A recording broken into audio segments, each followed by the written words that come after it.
Okay, here we are. A little technical difficulty. I'll have to edit this out.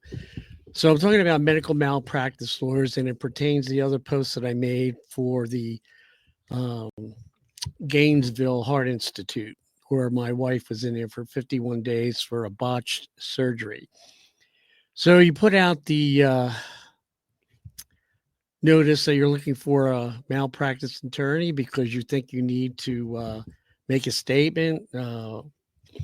Get the money you can for things that are going to come up in the future for treatment, rehab, whatever happens.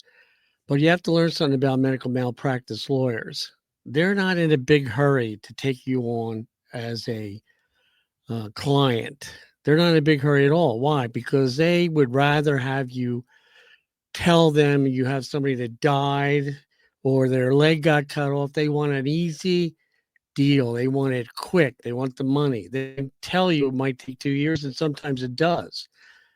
But with medical malpractice, if you try and get an attorney, you do get an attorney, which we have.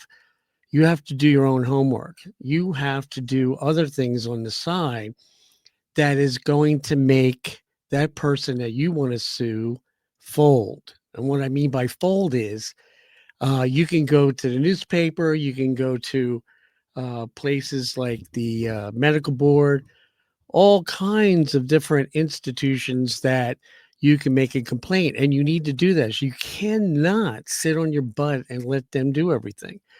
I had one attorney that was looking for the medical records, and it took me 5 months to get the medical records from Georgia Heart Institute. Finally, I got them last week. So I'm sending them to the attorney, but it's not easy.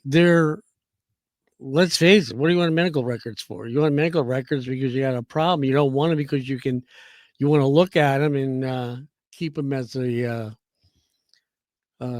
the bookshelf. You don't want that. You want to use it for information so you can send it to another doctor that's going to take a look at your case and say you got a problem. Like right now, my wife's heart does have the mitral valve was repaired on June 12th, and right now we're in January and they're showing a leakage. So the doctor that I switched to is going to see if the leakage is more than the leakage that my wife had before the operation. These are things you have to do. You cannot sit and just say that the attorney's going to do everything. They're not. You have to like push them in the right direction. I think with the Georgia Health Institution that there's a possibility that there's false advertising. They say if you have robotic cardiac surgery, that you're going to have a 3 to 5 day period of there in the hospital, and then you can go home. So that's your time that you have to stay in the hospital, and they're kind of guaranteeing it. But my wife was in there 51 days. So is that a problem with saying something and it really isn't true? So that's where I am at. But medical malpractice lawyers, you're gonna have a tough time getting somebody. I can tell you that.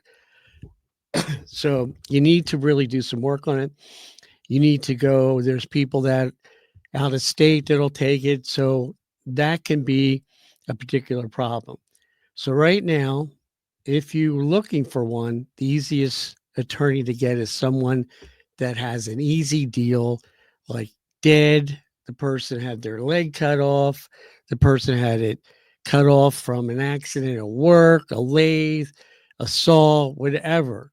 They like those because they're pretty much an easier deal as far as getting some money back on the lawsuit. So investigate, and you're going to have probably 2 years before anything happens, but you need to do your research and find out which medical malpractice attorney is the person to get.